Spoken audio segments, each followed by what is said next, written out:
Good morning students.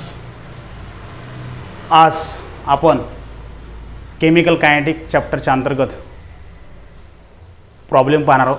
तो जो problem आहे तो फर्स्ट ऑर्डर ऑफ इक्वेशन्स किंवा रिॲक्शन्स यांच्या आधारावर आहे. तर फर्स्ट ऑर्डर इक्वेशन पाहिलं आपण तर काय होतं ते त्यामध्ये k is equal to 2.303 upon t log of base 10 concentration of A0 upon concentration of AT अशा प्रकारचा कन्सेप्ट होता. आणि त्याच कन्सेप्टच्या आधारावर किंवा अशा प्रकारचा फॉर्म्युला होता.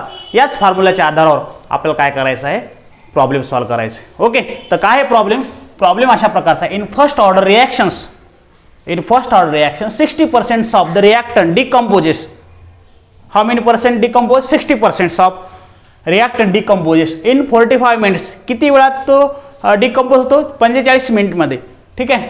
Calculate the half life for the reaction. तुम्हाला हाफ लाईफ विचारले. हाफ लाईफसाठी फॉर्म्युला काय? T half is equal to 0.693 upon K.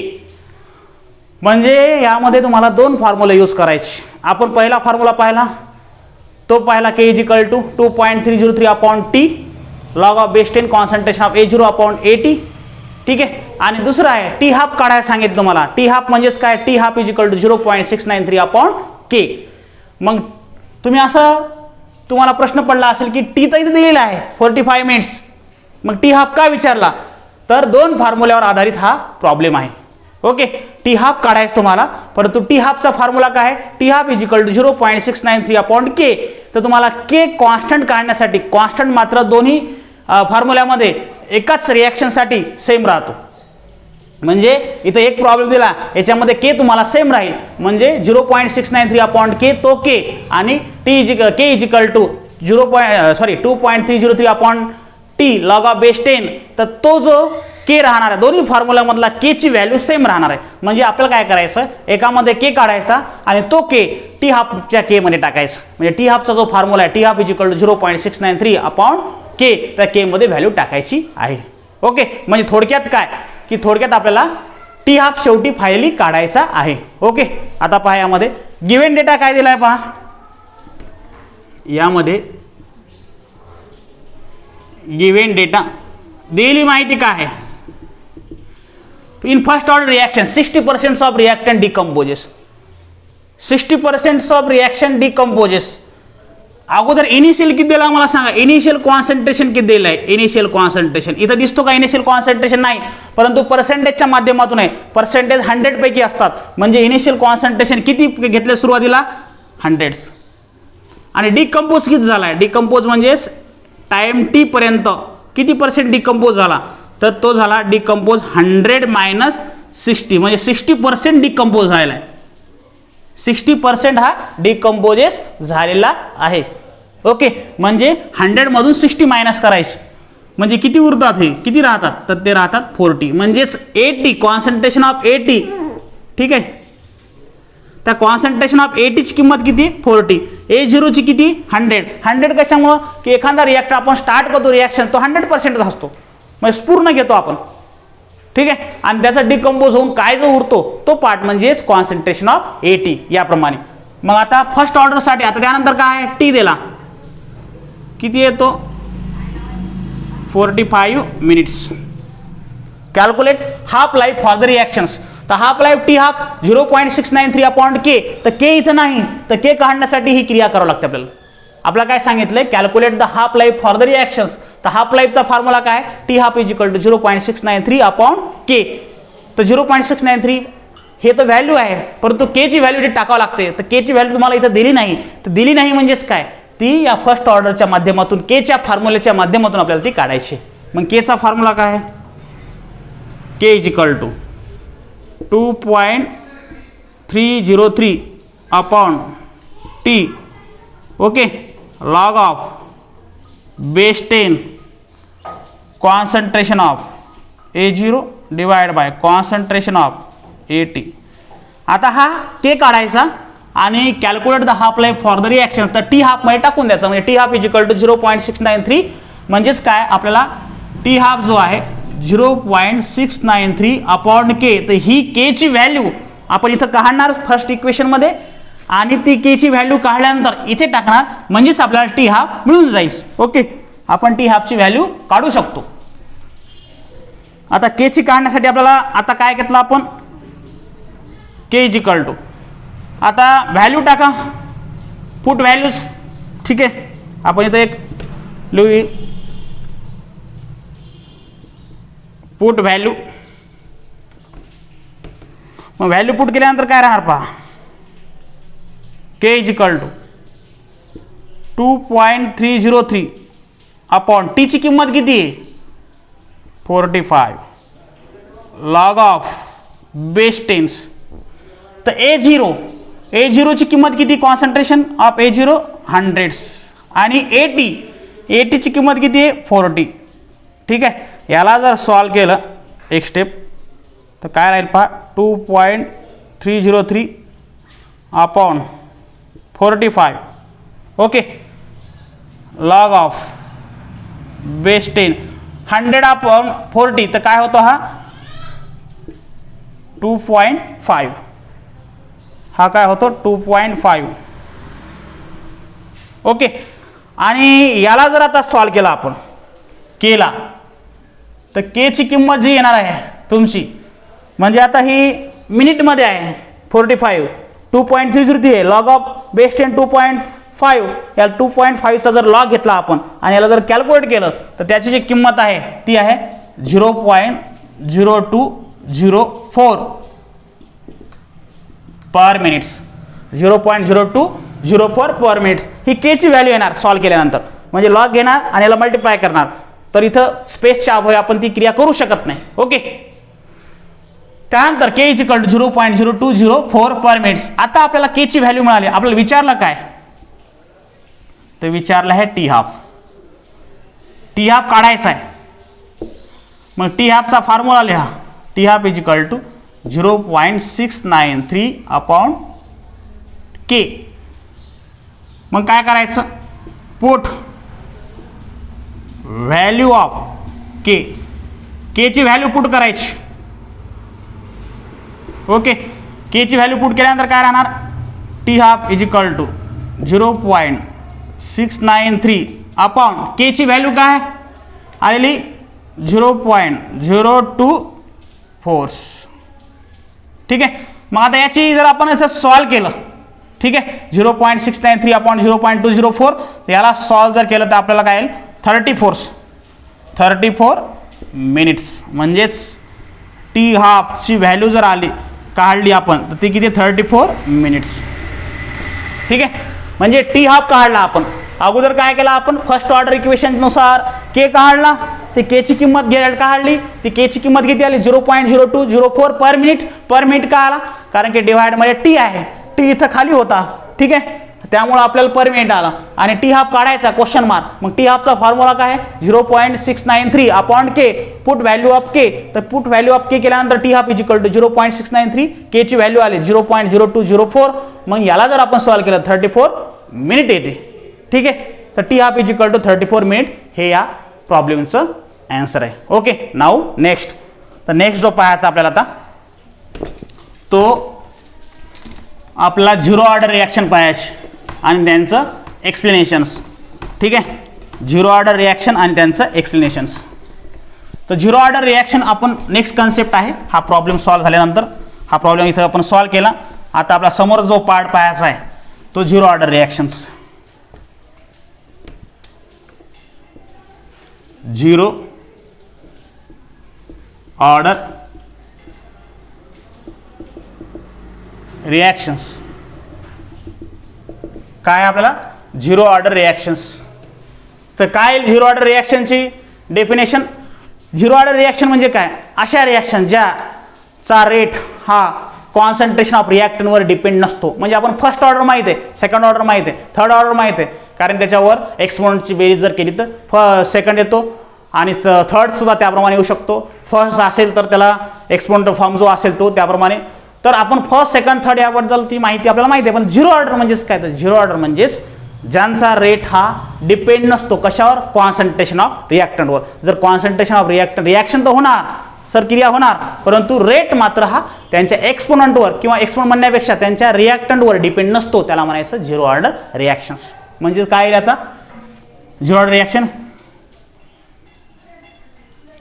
Rate of reactions, rate of reactions independent, rate of reaction independent on the, rate of reaction independent on the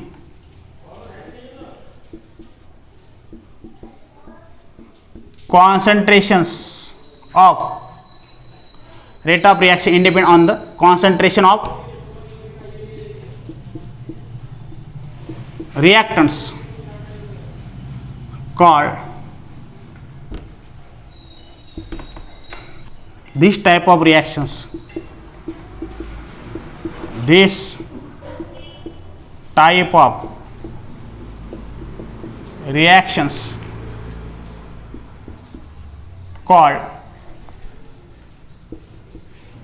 zero order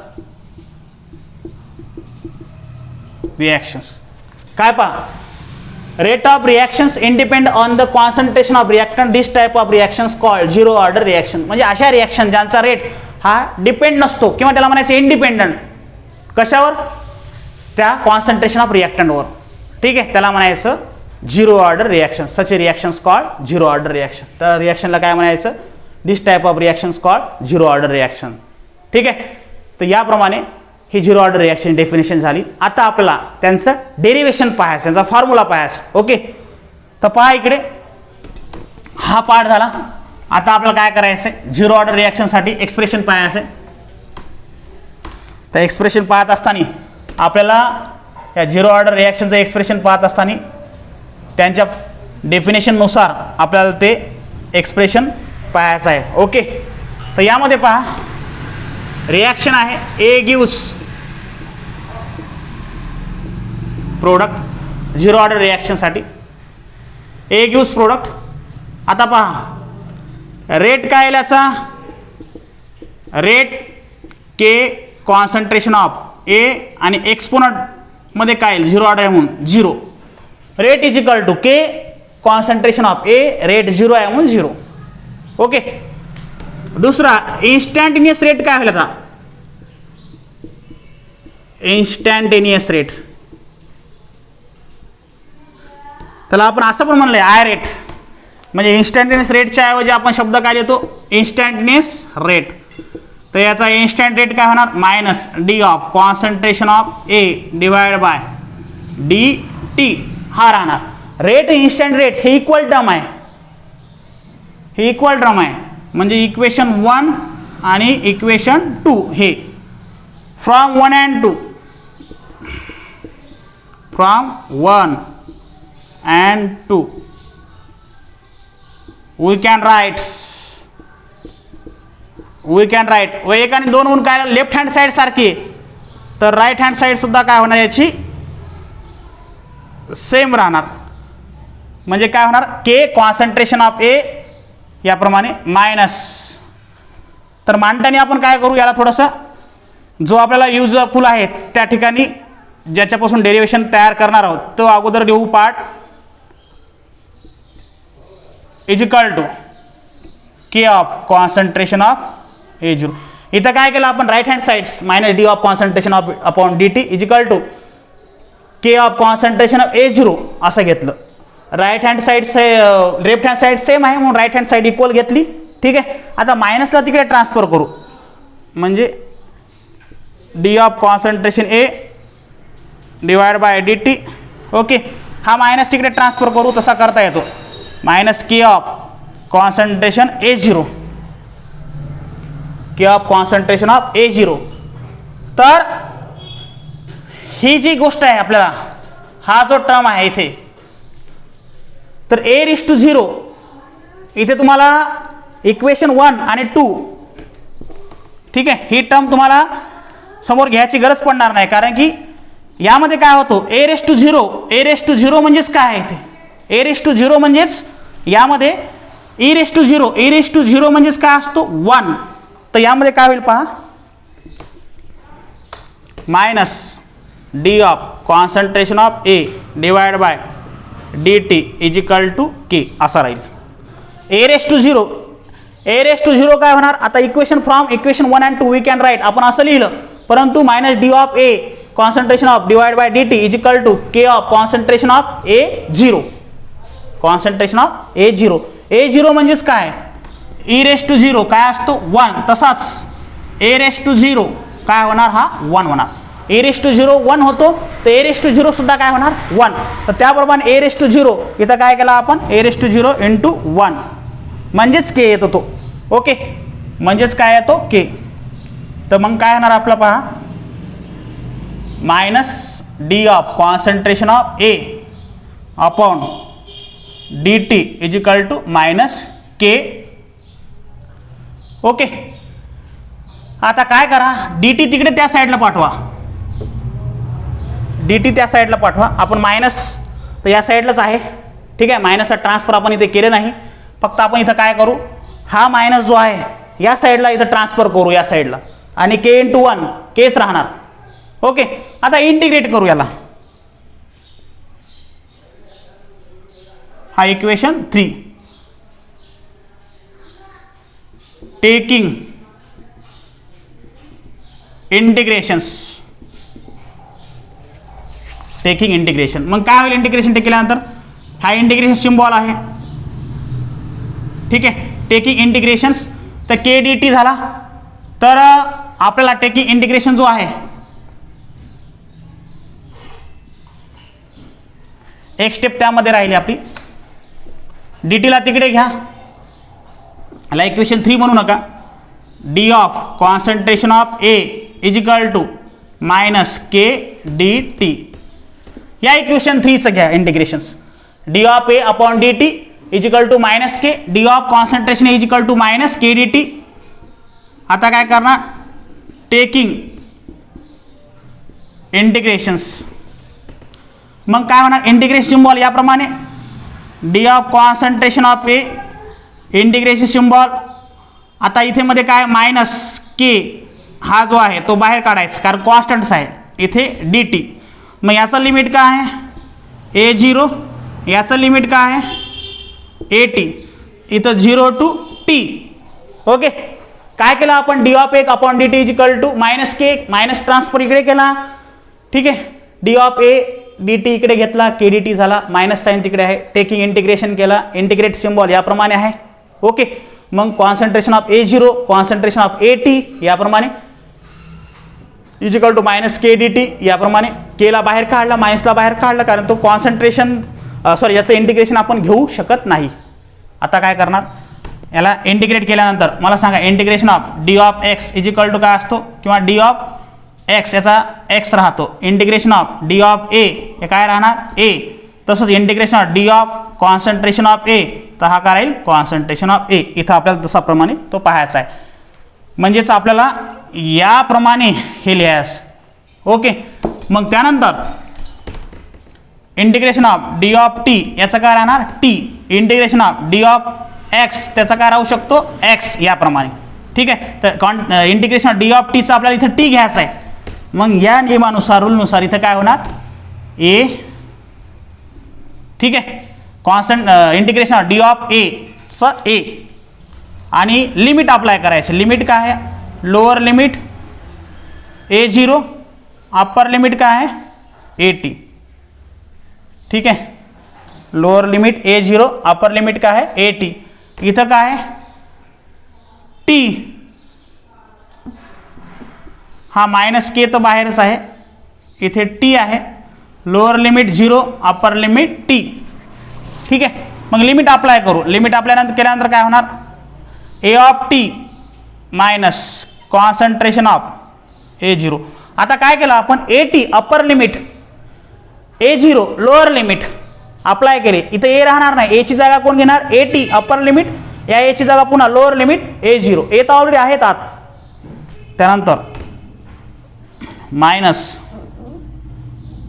इथे काय येणार minus K, upper limit T minus lower limit काय zero, तर इथं काय राहणार के T, ठीक आहे. याप्रमाणे टी याचं कसं राहणार टी अप्पर लिमिट याप्रमाणे टी मायनस 0, तर टी राहणार. ओके, तर हा भाग आता आपल्याला काय करायचं, मायनस साईन या साईडला ट्रान्सफर करायचं, म्हणजेच काय होणार, हा मायनस, हा ब्रॅकेट मायनस साईन काय केलं आपण, ट्रान्सफर केलं. ट्रान्सफर केल्यानंतर काय राहणार आता, minus A T minus concentration of A zero curly bracket, आणि इकडे काय राहणार, के टी. दिस इम्प्लाइड्स. मग आता काय राहणार की हे एवढा भाग झाला. आता काय करायचं आपल्याला, हा मायनस अप्लाय करायचा, तर मायनस ए टी आणि हा मायनस मायनस प्लस होणार, म्हणजेच काय, प्लस ए झिरो आणि के डिवाइडमध्ये आणणार. म्हणजे फायनल इक्वेशन कशा प्रकारे तयार होणार, हा फायनल इक्वेशन आपल्याला याने झिरो ऑर्डर रिॲक्शनसाठी टी इज इक्वल टू किंवा के इज इक्वल टू पण घेऊ शकतो आपण. ठीक आहे, के इज इक्वल टू पण त्याला लिहू शकतो. के इज इक्वल टू यामध्ये पहा, A zero concentration of A zero minus concentration of A t, कारण हा मायनस राहणार, डिवाइड बाय टी. याप्रमाणे इक्वेशन राहील, divide by t. K is equal to concentration of A zero minus concentration of A t divide by t, याप्रमाणे. तर हे equation जे final आहे त्याप्रमाणे आलेलं आहे इथे. K is equal to A zero concentration A zero minus A t concentration A t upon t, याप्रमाणे आपण इथे हे फायनल इक्वेशन ऑब्टेन केलं आहे. ते इक्वेशन कशाचं आहे, zero order equations. Okay, thank you.